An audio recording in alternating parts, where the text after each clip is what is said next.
If you look on Indeed right now and you just search the term user experience, you'll find 178,000 job descriptions that have the word user experience within it.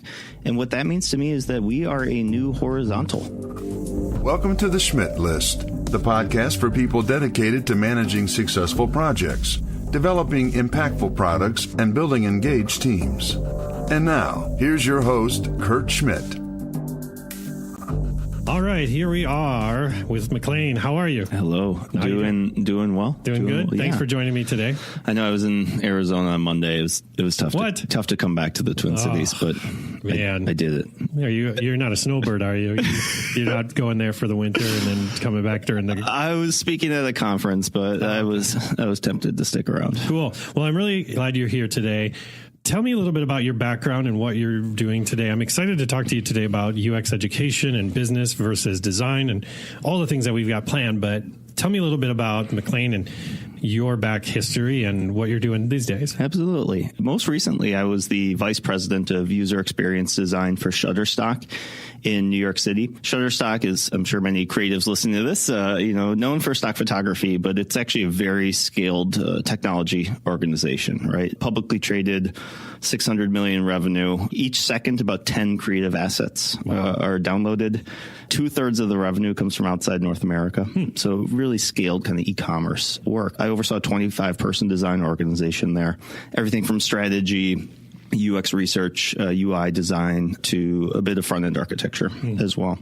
Prior to that, I was at Expedia in Seattle. Again, a very, very scaled e-commerce platform. We had 140 UX designers. Wow. So the proverbial inmates running the asylum. I was going to say, that sounds like, and that's when you look around and you're like, this is my circus. These are my monkeys. This is my tribe.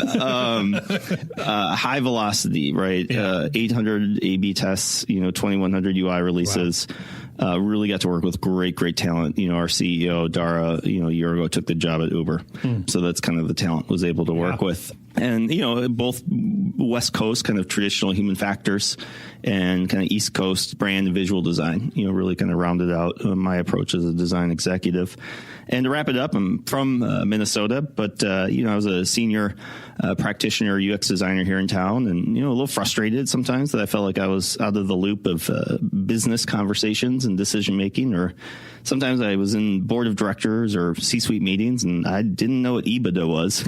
And apparently that's a very important word. Very and, important. Out of my own curiosity, but a little bit of frustration, I went and earned my master's of business administration. So I was a UX designer during the day and took the bus down to St. Thomas here and learned finance, accounting, and everything else at night. And that's kind of been one unique wrinkle that I've added to the conversation in design, is how to fuse those traditional MBA practices into the human-centered design process. Moved back home about a year ago. It's very normal here. Compared to the coast? In a good way. Yeah. Even, balanced. And, professionally, I'll be candid. I still got a little New Yorker in me.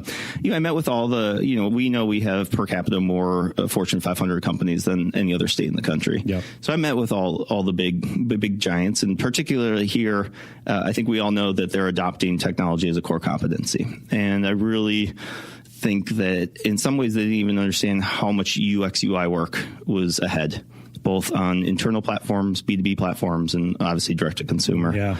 And I met, with a lot of the creative agencies here in town, and I admire and respect the work, but a lot are still so focused on brand and logos and, campaigns. Yeah. And, especially particularly in Seattle, the idea of a UX firm, had really solidified itself in the marketplace. And I think there's a lot of great companies doing great work, but didn't see that form of specialization. And so that's the Makery. I founded the Makery. I moved home and really just focused on great user experience, making experiences that customers love. So that's what I'm up to these days. That's awesome. Yeah. Well, thank you for sharing that. So I want to jump into, I know that you're also passionate about, you've had to hire probably lots of UX people in your lifetime. And so the design education has changed so much over the last few years. Yep. When I first got into, user experience design a long time ago, you came from a graphic design background, and then you kind of work your way into learning human factors and things. It's kind of like you're backing into it. We all stumble into it. Exactly. Yeah, exactly. You all stumble into it. But nowadays, that's of course giving away our age, but nowadays people are going to school, people are getting like masters in correct and these types of things. So, but more and more what I'm seeing is the boot camps showing up, right? Where it's people that are either career switching or they just still haven't found something that excites them. So tell me from your opinion about how things have changed. When before it was almost this sort of like on the job sort of, I have to tell people what UX is, I have to sell it every single day, to now we're at the point where it's almost, automated. Like it's like, we're producing hundreds and hundreds of students every quarter from these boot camps that are coming out. What's your thoughts on kind of where things are at? Absolutely. Great question. I think even as a designer, I think I particularly appreciate this, that your history changes kind of your perspective on things. And, just a bit about me, I think that's relevant is, I come from a family-owned business, right? Northern Minnesota, injection molding. My brother and father have done an amazing job and scaled it. They've got 220 employees. They run 364, 24/7. And, that's how I grew up. But I think, especially in technology, I think we think that workforce shortage is unique to us. And it's not in any way. And even I think my father and brother, as they set up their company, knew that there was workforce challenges even up there, even for those jobs. And they realized very quickly that they needed to take on workforce development as a core competency of what they do in order for their business to survive. And, and so whether that's people entering the workforce for the first time, maybe someone needs a second chance in life, or someone jumping back into it, they, for ethical but business reasons, took on workforce development as what they do so that people can jump in, train, be patient, and grow. And most of the workforce has been there over 10, 15 years now. And so I think sometimes in technology, we forget that this isn't unique to technology. We're just so new that we haven't realized it. Yeah. And as it relates to user experience, of course, there is negative unemployment for what we do today. And that is a celebrated condition, but creates a tremendous strain, both in finding workers, but retaining workers. With that negative unemployment, it allows people to fluidly move across the market and get higher salaries, bonuses, titles. Just have a bad day today and just move. And so to your question about education, I'd start, I think, on the most important point is that education is different for people of different socioeconomic status. Mm-hmm. I think we really forget that certain people have access to education at the master's level or even, a university level. And that's great. And that's all well and good. But as user experience designers, our core value is really being advocates for our end users. Yeah. Right. That's inherently the value that we bring to the organization.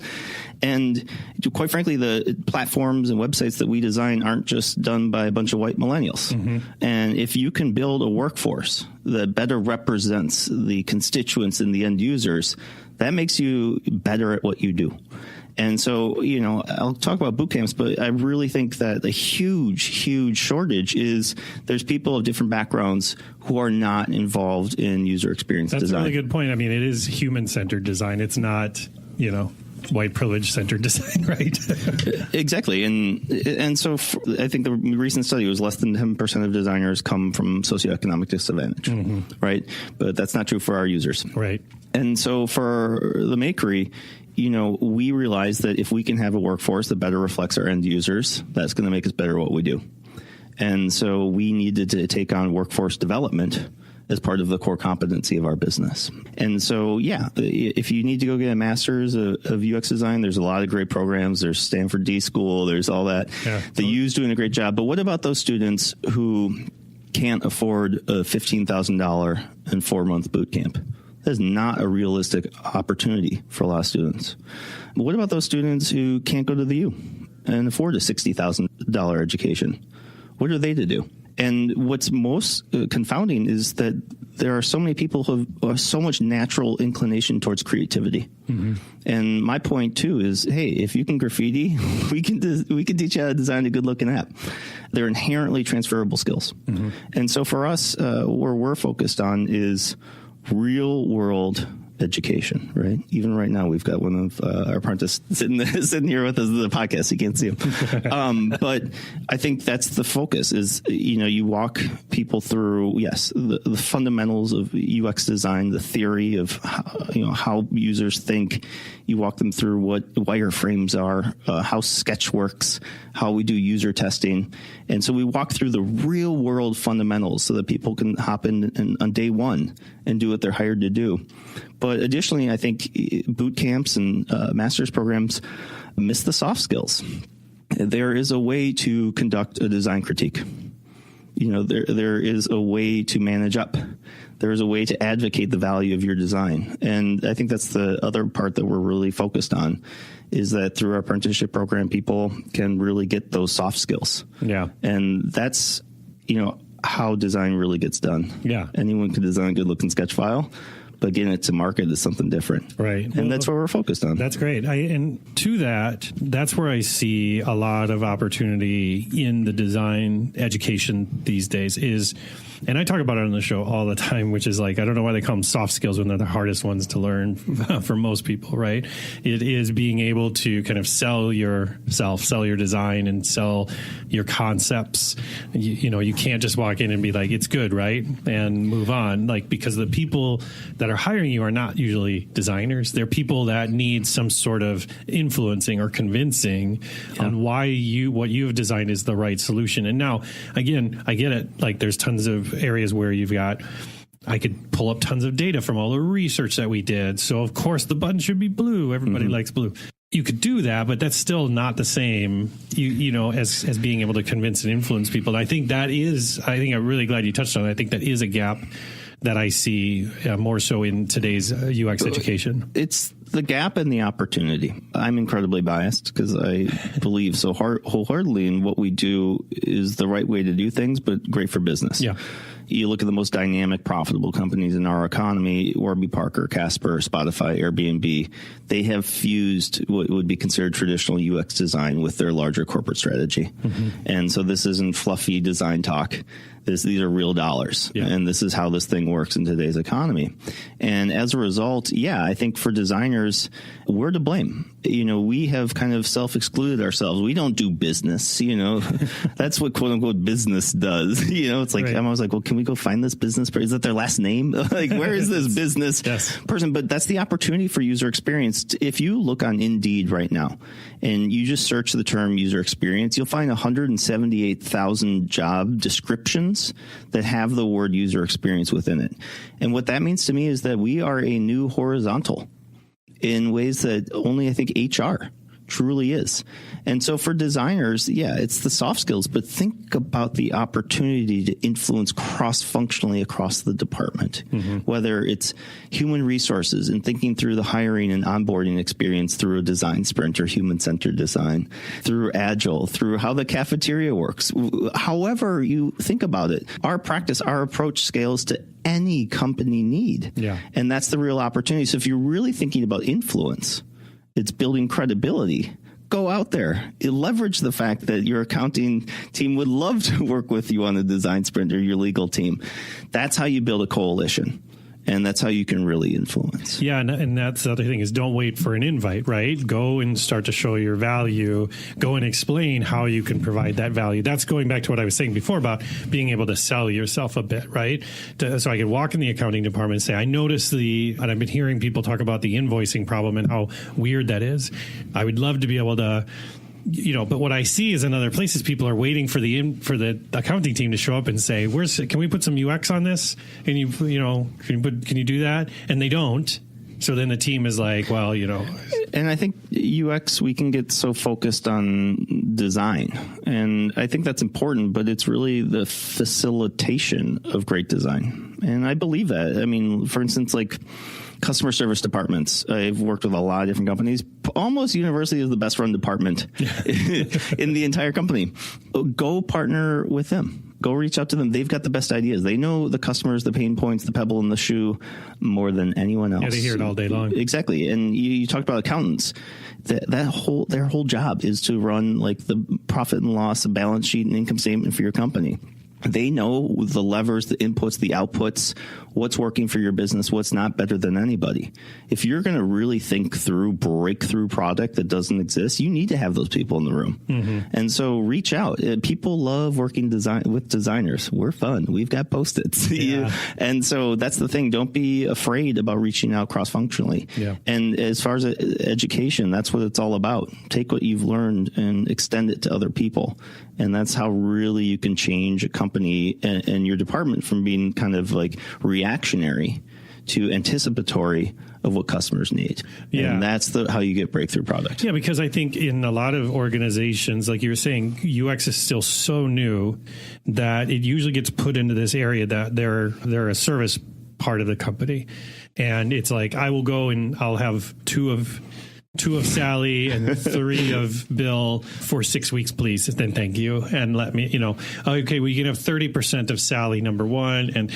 And I think to your point, since a lot of organizations are kind of structured that way, it makes it difficult to break out of that, right? And go and start to seep in as something that is more part of the entire business. It's cultural. It is cultural. And the word is human.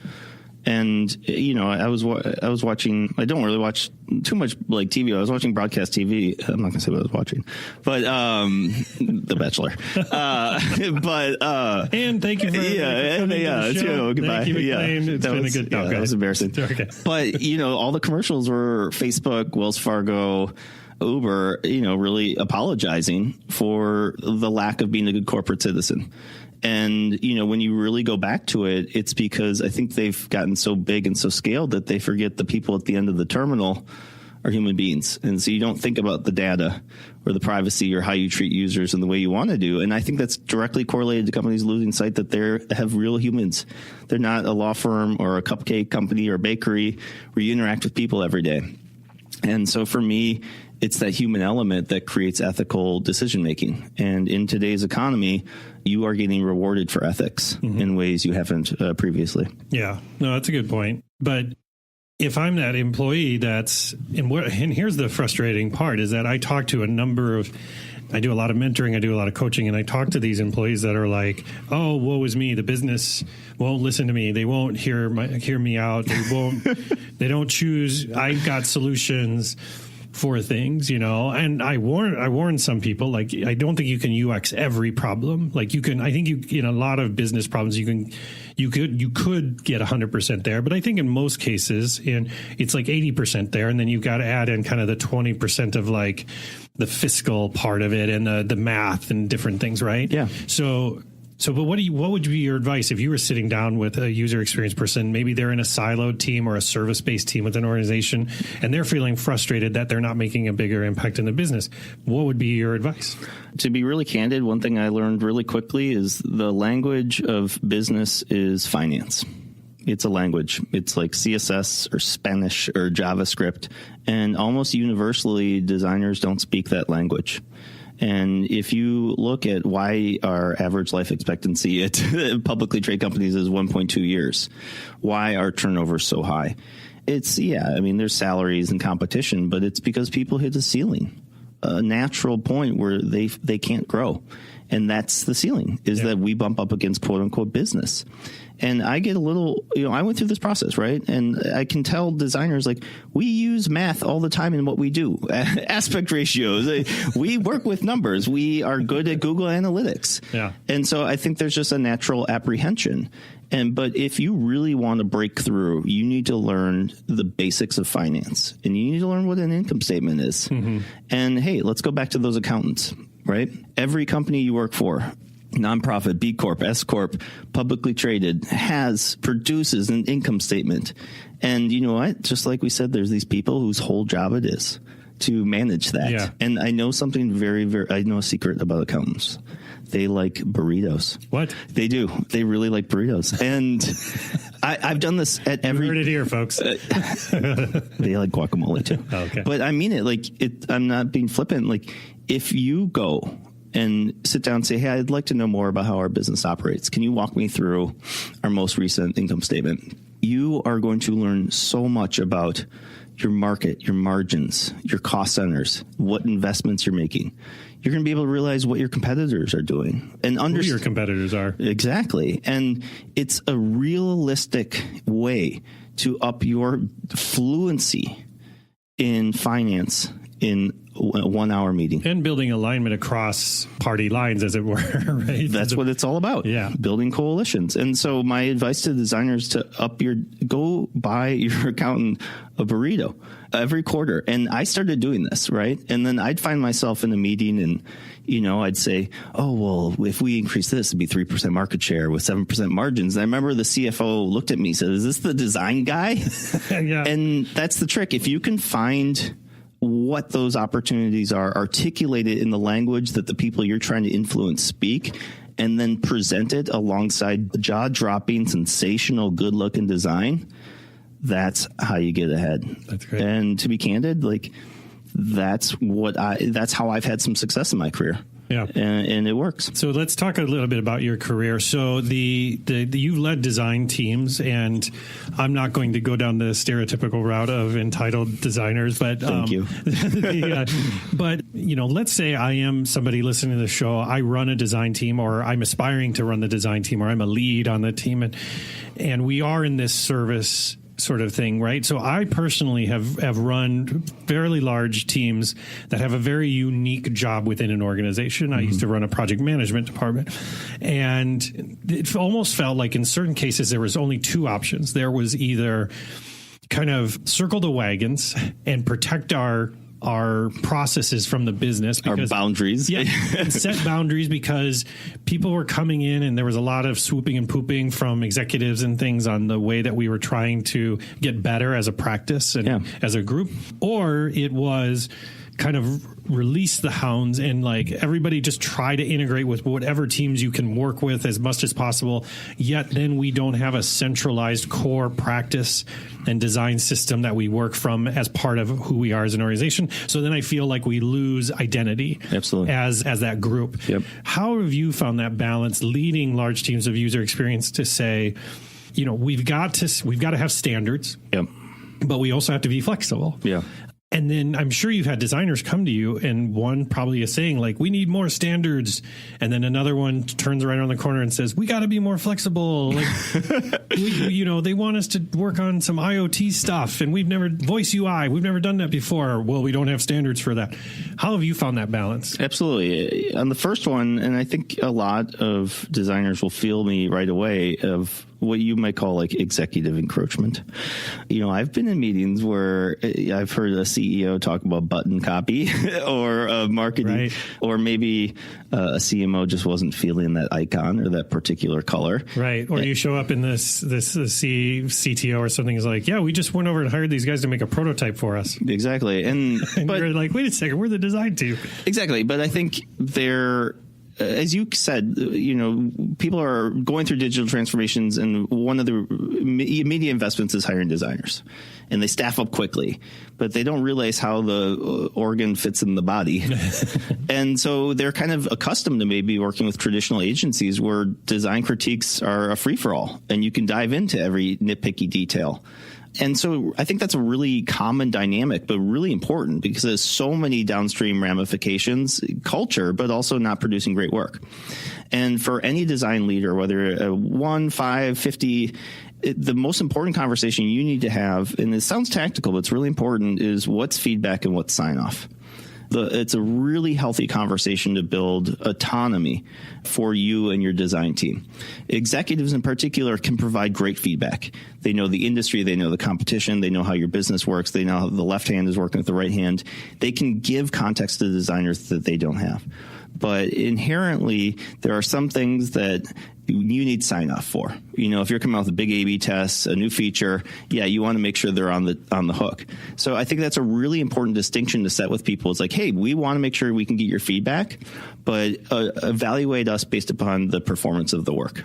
And we can come back in 6 months and talk about the numbers rather than sentiment. Mm-hmm. So I think that's a really important distinction to build the autonomy that your folks need to be able to deliver great design, both for the performance of the business, but the culture of the design team. As it relates to the collective and how you codify what designers are trying to do together, I fundamentally believe in DesignOps, right? So when I stepped in at Shutterstock, we had a lot of different designers doing different things, sketch files all over the place. Yeah, and sketch I think licenses all over the place. Exactly, and and it was all well intentioned, but in development, I think we all kind of realize DevOps and the value of a collective group helping manage the systems and infrastructure for the collective so that they can do their work. That is 100% the case for designers, right? DesignOps is a real function. It is the job of the future. And for DesignOps, it's managing the design system, the components, the libraries, the scaffolding you need to do updates. But I think where we had some real success at Shutterstock is our DesignOps wasn't just managing components. They managed how we did design critiques. They managed forecasting. They managed our managerial practices, how we did hiring, all the other good things. Not to interrupt, but to interrupt. That sounds a little chicken and egg, though. Like, what comes first, the design ops or the standards? Right, your core standards as a department. Like, where do you? So let's say I'm a growing team, just to make it an easier conversation. Yeah. Let's say I'm going from 9 to 20 in the next year or two or something, and I feel like, where do I start? Do I start by, okay, let's organize all the files, Einstein, or am I, obviously I probably got some core practices, like this is how we work, this is our process. When do I start to look at DesignOps as a true, do I start with this is everybody's 10% of their job is to help with this, or should I just immediately hire somebody? Sorry, I'm asking a million questions. No. These are questions that I asked myself, when I had 25 people to report up to me. Well, perfect. Since you did it perfectly, you can share with everybody. Yeah, it took me a little while to catch my footing.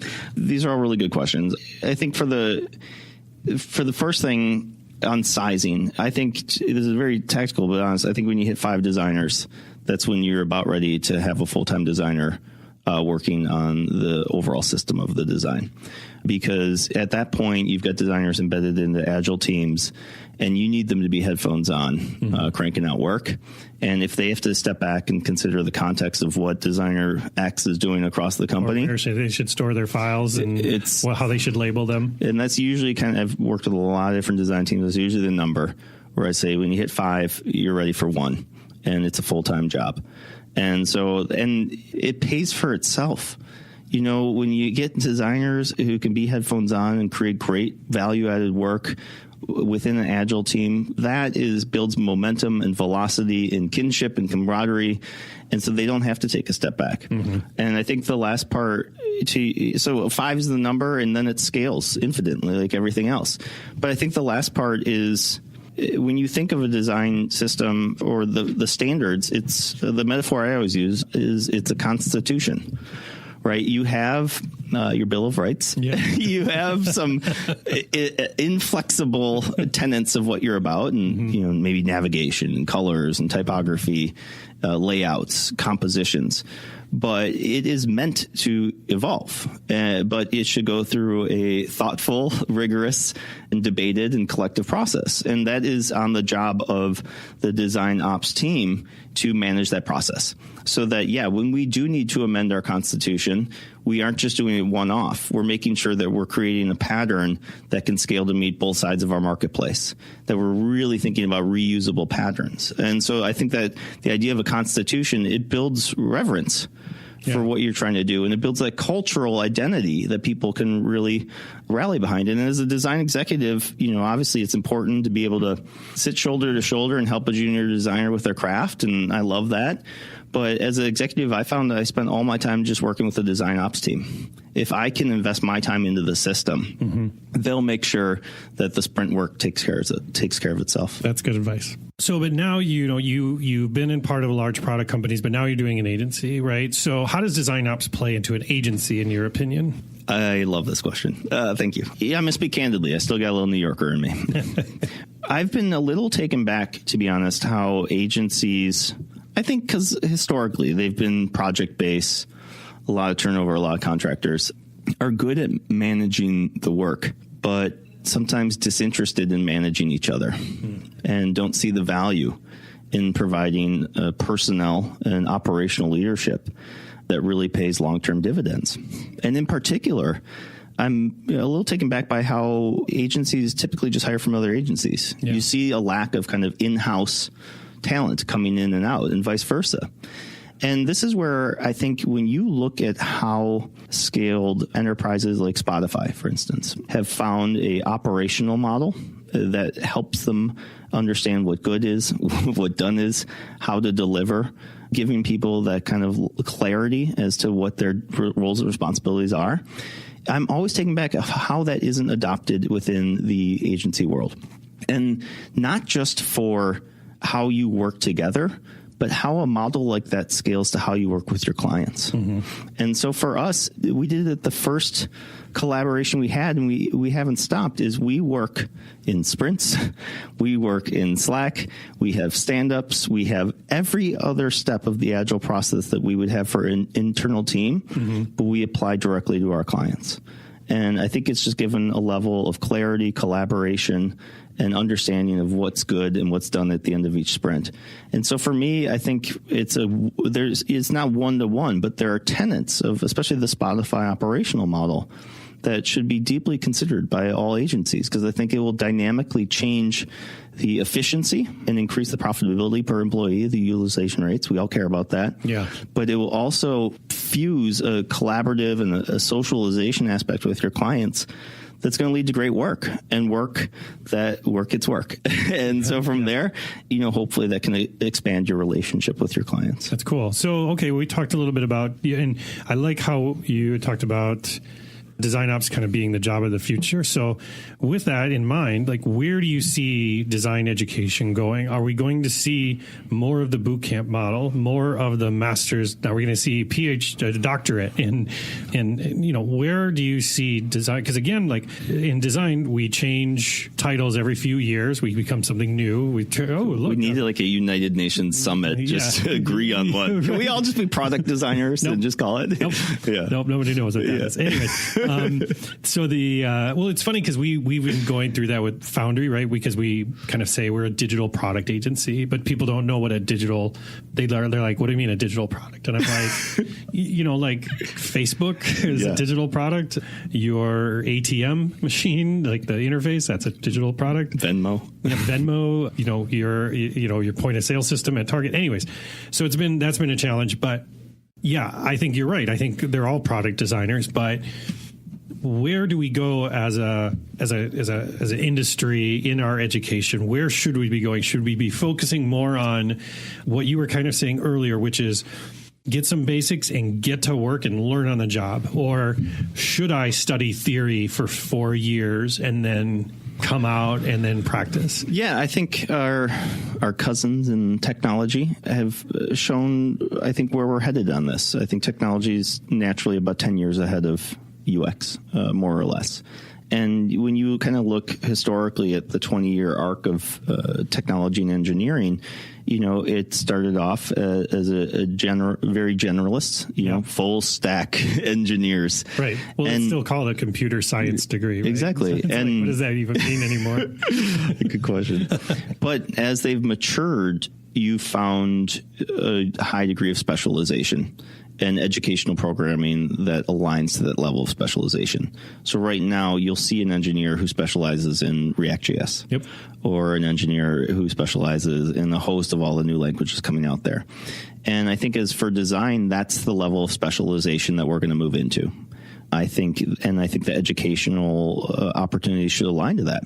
I think there is a real path to being an e-commerce UX designer. I think there's a real path to being a brand graphic designer. An ERP. Absolutely. Such a different beast. I personally have seen Salesforce Lightning UX designers. Mm-hmm. That level of specialization. Yeah, SaaS Fury designers. Absolutely. SaaS within itself. Yeah. How do you build web apps? And so I really think we're going to see that level of specialization. And the effect on education is wonderful for the designer. I think as that gets more specialized, then programming and classes can get more specialized too. Mm-hmm. And when that happens, it can get more affordable. and targeted. So rather than having to spend 4 years and learn theory and very academic, you can spend 4 weeks and gain a high degree of understanding of a specialization within UX. So that made me think of something. So let's talk about what that transition looks like. And this might be super boring for everybody listening, but I apologize because this is where my brain is going.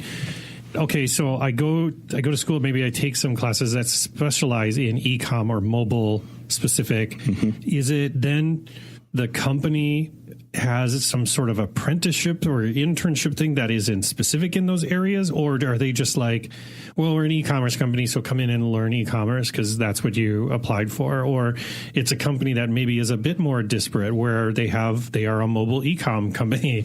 So do I hire the mobile person and the e-com? Like, how do you see, maybe, I totally understand, I'm tracking with what you're saying, and I think you're right, is that there is going to be more and more specialization.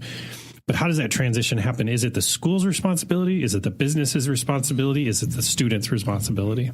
I believe that the market will sort it out. I fundamentally believe that. I'll answer your question first. If companies don't take on workforce development as a core competency of what they do, don't work there. But that's expensive. You know what's really expensive? Building product that users don't use. Yeah, but that'll come later. Kick that can down the road, right? It doesn't, though. But it truly does pay for itself. Yeah. And if you want to run and I can do it, if you want to run the numbers of what high turnover rates really does to a company, to the consistency of the user experience, to the velocity of your engineering teams, that's really expensive. Yeah. If you want to put out product and have to re-platform every 3 years, that's really expensive. And so to make an investment in your workforce, it's an investment and it will pay for itself. And so that's that's the lesson that we've taken even at the Makery, is that we think workforce development is something that we need to bring on in order for us to compete continuously in this competitive economy. And so I think, companies need to reach out to organizations and consultants and speakers and set up programming that they're looking for. And I think it's really exciting because statistically, the most underutilized corporate benefit is the educational stipend. That's a fact. It is. And so, but it's hard because there's so limited programming for people. You can only do an MBA or some massive kind of 3-year thing. Right. And so now with great remote, like I love Block. I think that's a great remote program with, I think, the emergence of part-time boot camps here in town. I think that's really important. I think the other awesome thing is that accreditation isn't what it used to be. And for me, as I've hired, 50 designers, interviewed 500 and screened 5,000. A formal degree is valuable, yes, but it isn't what it used to be. And for me, what I care most about is that you can do the work. Yeah. And so if you can show that you can deliver a great sketch file, cleaned up, good files, or whatever it might be, that's what's most important. And good hiring managers will understand that. And why I'm so excited about the opportunity is that's really great for people who aren't part of the system. Yeah. And so even at our level, if you can do the work, you're going to get hired and you're going to have a lot of success. And so I think if companies can take it on as workforce development, I think the market's obviously we're already seeing it offer specialized remote and in-person bootcamp opportunities. That's really exciting. And if people need to learn more about this, look outside America. I think if we think about alternative education, the United States is so incredibly far behind other countries. And we've seen how this form of specialized targeted education works in other countries. And I think the United States is just catching up to it because we've been a little stuck in kind of that old 1950s model. Yeah, that's fairly good. That's true. So we're at kind of a time, I know I could talk to you forever. I got a million other questions for you, so you're going to have to come back on the show sometime. If I want to find more about McLean and everything he's doing and all this stuff about the Makery and these the apprenticeship stuff, and where should I go? Where are you most active? Where would I find out more info? Absolutely. Our website is themakerygroup.com, and Twitter is a good source of our latest and greatest content. We do a lot of GIFs, so just be careful what you sign up for. There's a lot of Will Ferrell GIFs flying around there. Perfect. But our Twitter account at the Makery Group. And as far as collaboration, to be candid, the thing that we need help most with is just helping find small obtainable projects for our apprenticeship program. And I don't mean this as like a business development, but small WordPress websites, little micro projects, a splash page, a landing page. Those real world projects really build a portfolio and get an experience for our apprenticeship program that is a unique market fit. And so, it's all break even, and it's all for the student. So if you got anything like that, look us up. It could be a great collaboration. You'll learn a lot. We'll learn a lot, and we'll build some good product too. That's great. Well, again, thank you, McLean, for coming on this show. I learned a lot, and I appreciate you taking the time. It was great to be here. Thank you so much. Thank you for listening to The Schmidt List. If you want to learn more about how Foundry accelerates innovation, check out foundrymakes.com. And if you'd like me to speak about establishing a growth mindset at your conference or with your team, drop me a note at kurt@foundrymakes.com. Oh, and the next time you're on the internet, head to iTunes and leave the show a review. If you enjoyed this episode, please share it with a friend, because sharing is caring. I truly appreciate you taking the time to listen to the show, and I hope you have a fantastic week.